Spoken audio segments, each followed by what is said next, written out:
We can be alone together.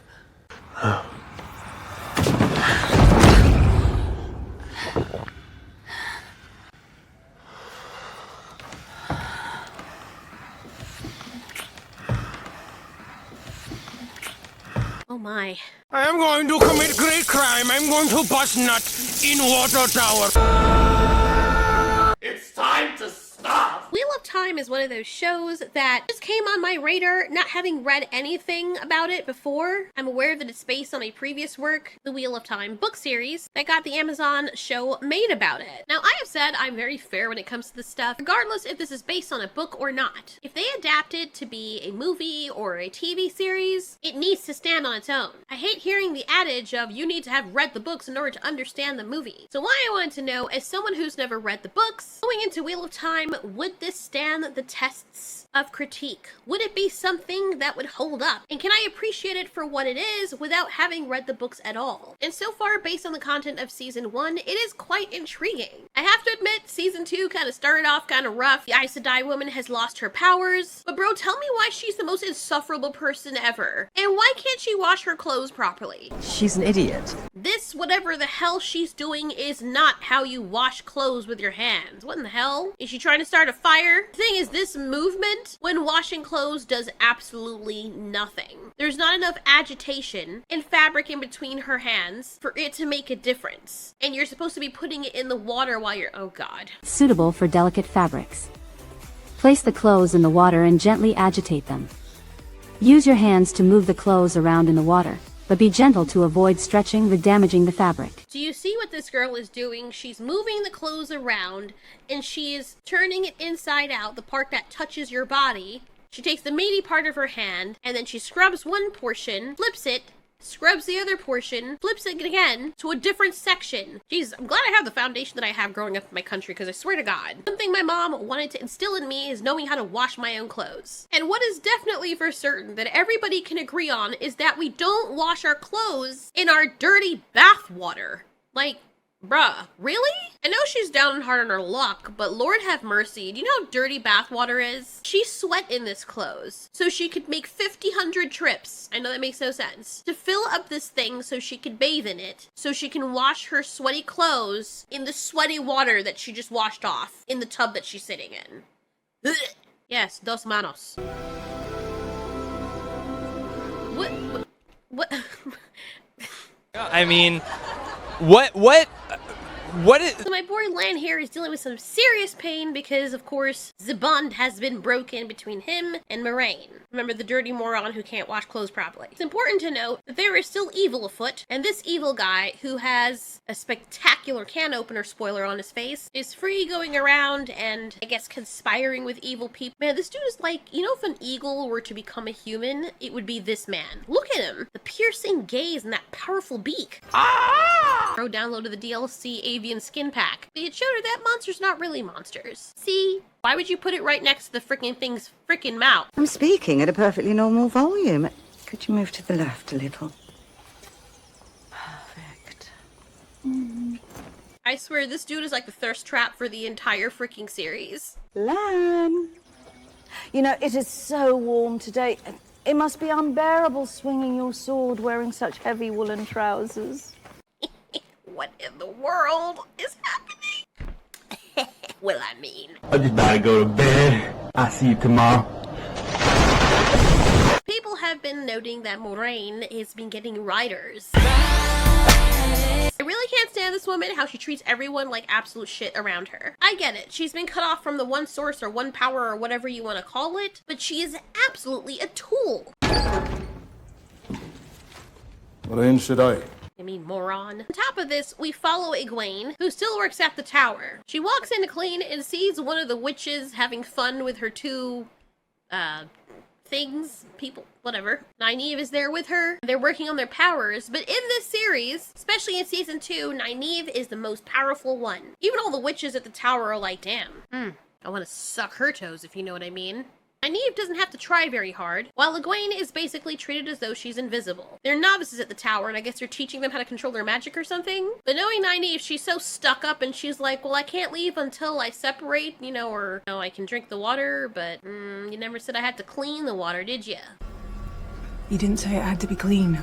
Oh my god. She's so cool. Because, oh my goodness, she like totally doesn't listen to anyone and she's super stubborn, even though she's super powerful. That makes her like super relatable and super cool immediately. So the point of the matter is Nynaeve has not channeled since what happened, because I guess she feels bad or something, who knows. Minecraft head woman says that she needs a more effective teacher, and our box-brained friend is just the one to do it. Surprisingly now, Madame Mighty Mouth is actually one of my favorite characters with her tsundere personality. She's so freaking cool. I couldn't stand her before, but you begin to see that there's a greater reason for why she does what she does. She's still evil, but like, there's a reason and all that jazz. Perrin is still out there writing all his friends while he talks to ogre version of Goldilocks. He's now traveling with these people, and it's quite the strange bunch, led by one of the guys that looks like he's part of the cast of Vikings. Then they meet a Rastafari, who is obviously a wolf or a sniffer as well. And it's one of those weird interactions, because every time you see situations like this, one person knows that the other person in the group is like him, and so there's a connection. Perrin starts to realize that he can see what has happened in the past, but it pertains to death. Death.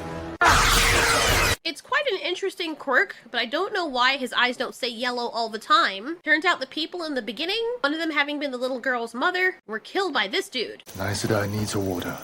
Elilia's manages fine without one.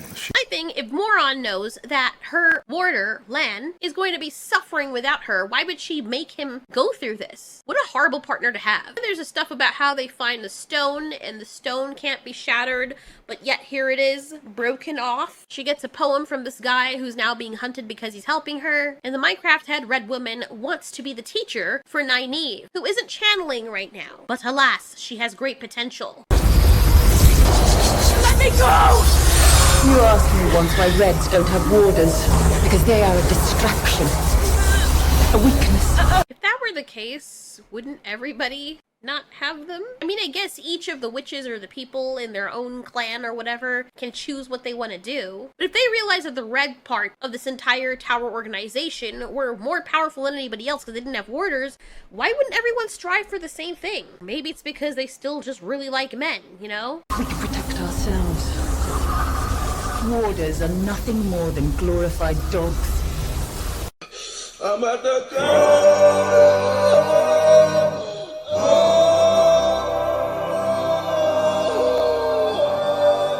So Madame Muscle Mandibles tries to egg on Nynaeve by saying that her precious boyfriend is going to end up a casualty in some fight, and all he's good for is dying in the service of protecting the woman that he follows behind. It's kind of giving me that whole imprinting situation in Twilight where they make it like a romantic angle only to then retcon the situation later. To him imprinting on a bebe, knowing that when she's of age he's going to copulate with her. Oh my god. He literally looks at this child and sees a future of their life together. What the fuck? But of course, Nynaeve is in love with Lan, so she doesn't like hearing this. And we know exactly why Muscle Munchies over there is telling her this. She's trying to get her angry. Usually end up a footnote casualty in some fight their Aes Sedai forgets before they've gone with someone. There she is. Oh, you wanted to see me, Your Highness. You're so very angular. Father! If you woke up and this was the face that was staring down at you while you were trying to... Sorry.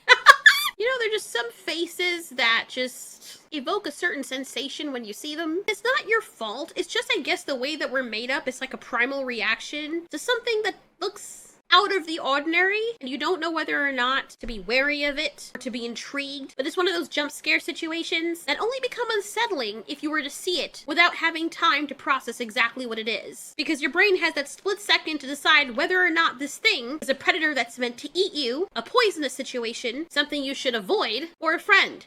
Your thoughts create your reality. But you already knew that. Yet, you still live a life that you dread. Excuse me. That is because when you visualize your dream life, I want to see you become so powerful that no man, no woman will ever be able to take that away from you. You smell that? Smells like projection.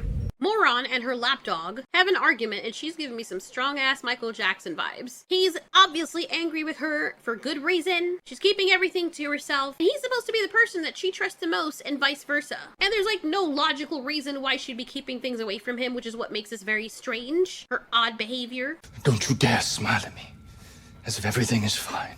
As if you don't know exactly what you're doing. Respect for old thirst trap dude over here, standing and sticking to his guns. You can see this idiot obviously sees him as less than human, which is how most of the men are treated by women in this show anyway. I don't know if this is a carryover from the books, but I'm at least relieved that they showcase the women being misandrous and some of them being evil. You done lost your damn mind. She's giving the same look that your parents give you when you finally gotten the balls to tell them off, and you know that you're right, and they get mad at you and want to punish you because you're right and you call them out. It's almost like they punish you worse just for making them look bad or for calling out their hypocrisy. That's exactly what Moron here is doing to Lan. I'll have my dinner up here tonight. Make it yourself. And have it wherever you want.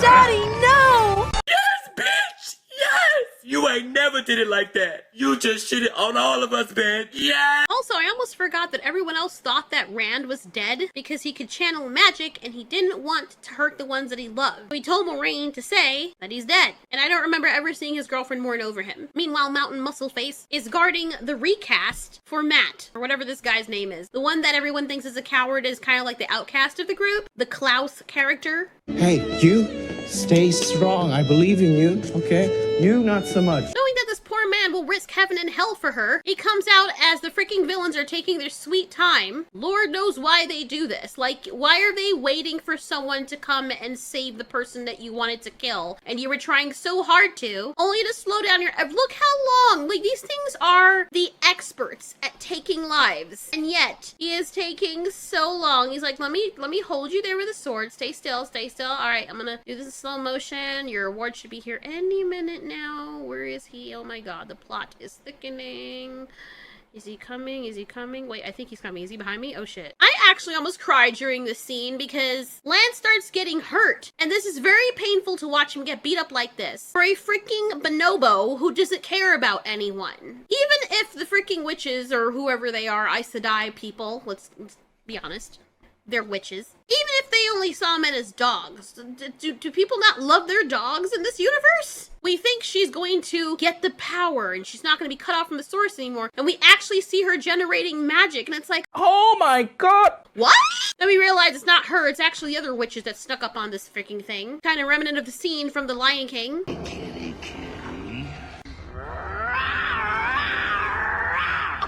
That was it? Do it again. So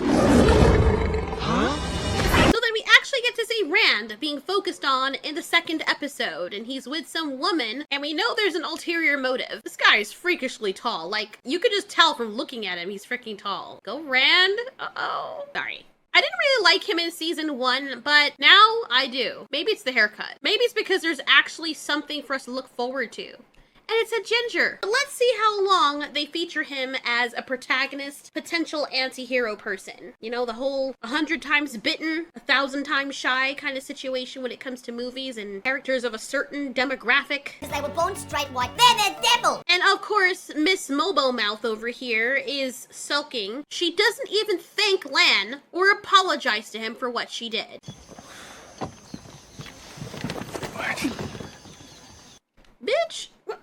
I actually really hate this character. I get it, she's doing the whole, I don't need a man, but it's freaking wearing thin. Where exactly are we headed? Come. Have Tomas ready my horse. You're still weak from the healing, and I don't want my saddle to slip. Perrin sees more of this weird montage of people dying and these fades killing them. However, when he sees it, he thinks it's real. And the old wolf guy's like, you must learn to differentiate reality from fantasy. We see that Rand still has good inside him, but he wants to learn how to, I guess, control his power. And I think he's at this madhouse learning skills from everyone. He also ends up killing the guy that was picking on this poor man. We find out that the Aes Sedai apparently can heal sicknesses that most people thought were terminal. An interesting looking person. She looks like a doll. See, why don't they ever cast people like this in shows like Rings of Power to be elves or something? The red woman with the face in the shape of a filing cabinet shows Nynaeve that the powers can be used for good, because I guess she's afraid that her powers are going to be used for bad, even though she previously showed everyone that she used them for good. What? I do not understand. It's really interesting to see the dynamic between Cabeza Grande and Nynaeve, because it seems as though she actually really cares about her. Everyone doubted her, because it's said that every time she tried to train people, she ended up killing them. Oh no. But it's okay, because this one will be different. Using the One Power, it slows the aging process, lets Aes Sedai live for hundreds of years. We can do more than just react. We can change the course of history itself. This is important information right here. So we know that the Aes Sedai age a lot slower than regular people do. Wonder how that will come into effect later. This is where we meet another Ginger, and I absolutely love her. She's so adorable. I hope she turns out not to be evil. She befriends Egwene, who seems to be upset because Nynaeve is always running off somewhere. Rand stalks his prey, the bully. He must pay for his sins.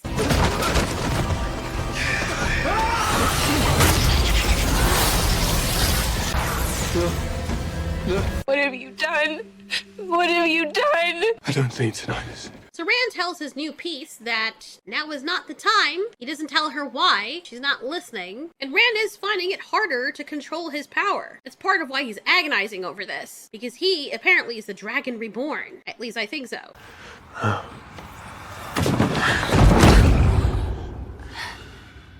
Like, all I want is a guy to choke me and then kiss me and tell me that I'm pretty. Like, I feel like that's not too much to ask for. Do you find it, like, attractive when a guy, like, chokes you in bed? Yeah. Is there, like, such thing as too much? No, unless I'm passing out. I guess if I'm passing out. Yeah, so, like, instead of going down, like, putting pressure straight so that's down. like you're, like, choking someone. Yeah, choking I want you to press on the sides and, like, cut off my airways.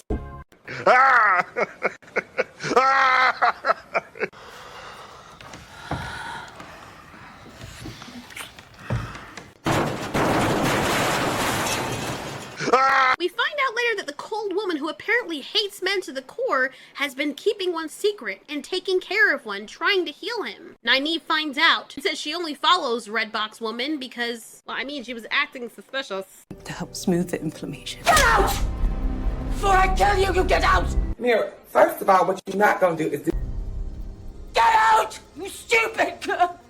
That was disrespectful. So seeing her in this shape, completely vulnerable and so sad, we know that this person obviously means something to her. And at first I thought it was her lover, but she hates men. So what would make her sacrifice everything and dedicate her whole life to healing this person? Who was the only man on this planet she would ever care for? Hurt you, I didn't mean to leave you here in pain.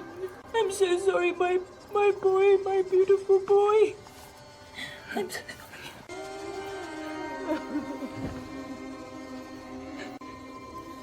So now at least we kind of better understand her motivations. And this actually makes sense since earlier she said the Aes Sedai can live much longer. So of course it makes sense that she would have a child. And he would be old and gray before she even, well, I mean, I don't want to say show her age because old girl here looks like she's turning into a rock already. Our boy Matt meets a friend. We discover that Rand is trying to forget about the person he loves. Don't worry, bro. She's already forgotten about you. Nene, what's her name? Nynaeve. Wait, hold on. Forget these people's names. Egwene. Jeez. Nynaeve overhears Egwene talking about how Nynaeve has left her, and basically she heard her shit-talking her. Sort of. So like in true drama fashion, you say something horrible that the other person wouldn't otherwise have heard, right as they're walking by the door, so we can make them sad and walk away. So I hope you'll forgive me when I say jealousy. It's not the best look on you. Oh, hell no. I really like this girl, and I respect her for calling out Egwene. She mentions that she is the heir to the most powerful nation in the world, and so she knows exactly what jealousy looks like. And she could have sat there and shit-talked her friend. But she didn't do that, which makes her the great friend to have. I do not trust people, and I have a feeling that this person, because I like her so much, is going to turn out to be evil. Then again, she's a girl. The Minecraft mistress decides that Nynaeve is ready for the Arches test. Meanwhile, Count Jon Snow and all his friends are getting their bussies, whoops. What the hell are you talking about? What I meant to say was they were getting their asses beat, or that these soldiers were busting up their asses, and it just ended badly. Anyway. Bro.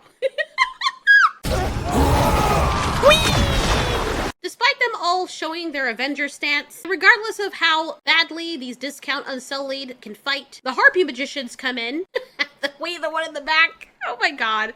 This show is unironically funny. Oh my god. I don't know why, but oh, it just had me cracking up. But you can guess, the women come in and they don't need a fight because they've got some magic. They're gonna show these people what they're made of and bust them. Jesus Christ, really? He's having this baby. Oh, God, I think this guy's bushy water just broke. What? Ooh, that's a whole lot of bushy water. Doctor, this is my a boy. God, dude. Oh,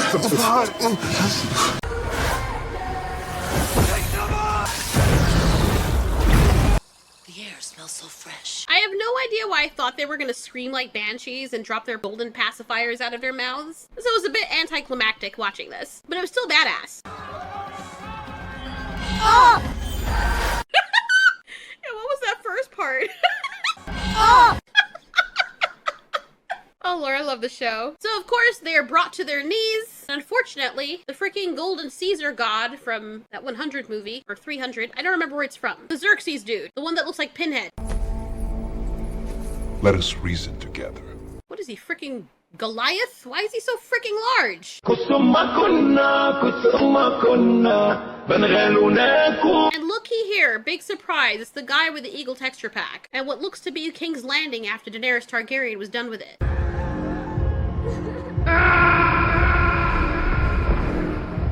The episode ends with Rand taking over the mad guy, because the guy that he killed that was bullying the guy that he was taking care of just so happened to be the ward over the dude we saw before. The man who went mad and who thought he was the dragon. We know why Rand wants him. He says, I have a feeling you and I have a lot more in common.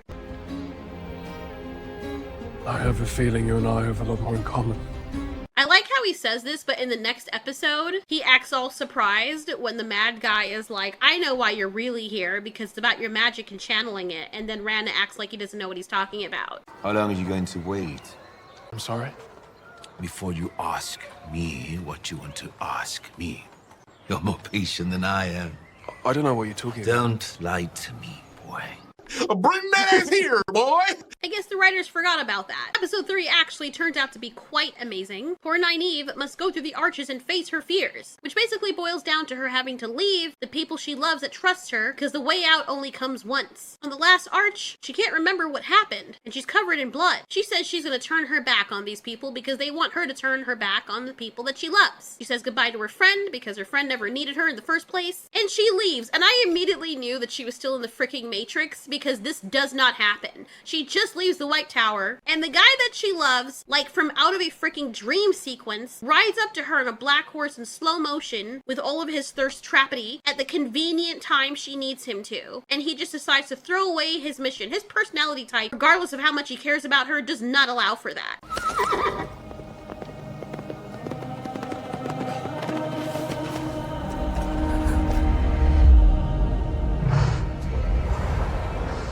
I love how the horse looks just like him. Is it a Frisian? Hey, bitch, I'm back the fuck up. I don't know you. You doing too much horsing around, Lane. Hold on, this might be twin. I know you from the stable. Shut the fuck up. You don't know me. I'm a whole stallion. You a pony. Go regroup, fuck nigga. Home. I don't know what's left for me there, but I know I don't belong here. I could come with you. He would never say that. Unless it's his precious Aes Sedai that he's bound to, he would not say that. He was previously on a mission. As things play out, we see that Minecraft Mommy and the rest of her friends are still waiting outside the arches. Turns out, I was right. Or Nynaeve was still in her dream. Oh no. I want to take a pic with Cardi B inside my cardigan. Oh my god, what is that? Oh my god! Hit the plug and check the gas and take off in a Harley, man. Rand is sent on side quests only to find out the answer that he always knew. Can't control his magic. Which must mean that at some point later we're gonna find out that he can. I mean, it's a trope with this show now. Someone bites the dust. I love this spot. What's this? Ah, shit! It's fair to assume they haven't really done so. I'll fly it off. I'll fly. Where would I find such a one? Damn, Rand. Okay, stop. What are you doing? Is it hot in here? I feel hot. Are you guys hot? You're going to tell me why you're so keen on this bottle all of a sudden? I have a feeling you prefer it when there's a little mystery. Egwene finds out the hard way that Nynaeve is dead. Red Woman is mourning over this, and she lets go Matt. She clearly is going through a lot of grief because she claims she was wasting time on him and he's a nobody, and she does the typical villain thing and cuts him where it hurts by telling him he's worthless. You can't quagmire yourself out of this one, boy. Ever since we got to the tower, you've had your eye on Nynaeve. I'll leave you to your grief. Don't walk away from me. I'm not done with you!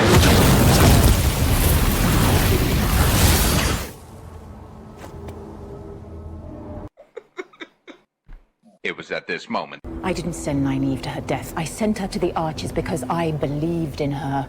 It's the ones who survive. You remember your place, and you just might. Egwene gets bold while she's at the edge of a cliff and claims she's not afraid of this woman. I'm sorry, I don't care how brave you are. If somebody has you on the edge of a freaking cliff, you have no buffer for fall damage whatsoever, maybe you shouldn't be making threats while you're still currently facing the person who could push you clean over the cliff. The funny thing is she was just telling this idiot it's not always the smartest and most powerful women that survive, hinting that she thinks that Egwene is stupid, and we've seen that time and time again. She is. The eagle and the wolf have a sit down, while the other wolf man comes to save Discount Jon Snow. Rand lets his fire flow through this woman. I don't know what... What are the side effects of this happening? Is it flowing through every... Never mind. She's okay with it, though. And we know she is, because she previously picked him specifically for this reason. Everyone saw it coming from a mile away. Then he gets knocked out after he... whatever. To wake up and find that he's setting the house on fire. Almost killing everyone in it like it's an Eminem video. Egwene believes that Nynaeve is not stuck and they can help bring her back, even though people have failed. But we know that Nynaeve is super powerful and she's gonna make it out. Not before she lives out her very perfect life in this Matrix, with the love of her life and their cute little child. She is so freaking adorable. And they made us fall in love with her, and Trollocs come busting down the door. Now I know at this point something horrible is gonna happen. And I'm wondering to myself, okay, we know that she's super powerful. She's gonna be able to get out of here, because why not? I'm girl bossing today. But unfortunately, she cannot save the people she loves. What's that? And she finds out she's still in the dream. And she does what any mother would do. She takes her child and she's like, okay, we're gonna run out of here and we're gonna find your like real world dad and tell him that I conceived you in here. And I like what they did because previously when she had come out of the arches, it showed that she brought Lan's headdress with him. The little thing he has wrapped around his head. And I was wondering, oh, you can bring stuff with you? But that was a tell that she was still in the dream because you cannot bring things through with you. Otherwise, it would be super easy and also super complicated if they did that. So I was already fearful of the worst, but oh my god. I did not expect to be hit as hard as I was.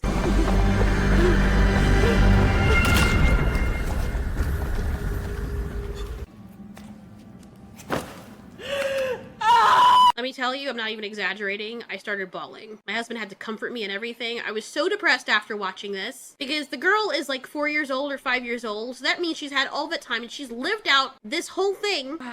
There go the tears. I've been to therapy before. She is the first person who has come back through these arches after being locked in there without other Aes Sedai to help her. But good God, was this depressing. What I tell you? Now, I'm not going to say the show is exhilarating, and this was only a review of 1 to 3 episodes of season 2, but it's actually pretty intriguing for me as someone who's never read the books. I think it stands well on its own. It does have its issues, but it definitely has the emotional portions down right, and they've done a much better job with this than they did in season 1. The world is interesting, and I'm still learning about it. I think it's a little bit confusing, though, knowing which regions people are in, because everybody's just all different types of ethnicities every single where you go. Which makes me wonder, how long has this world with these regions existed? Because wouldn't everyone look mixed by now? But anyway, quite the adventure. Did we at least learn something? But for book readers, what do you think? Do you think this is a faithful adaptation? What did they change about it? Do you think the show sucks? Did you like it? What would you change? What are some of the changes? Because I'm actually curious to know. Thanks so much for watching. This has been Ultiori. You asked. You know what? Calm bark. Some calm bark. That's good. That's good. Yeah. The bussy dilation's looking like...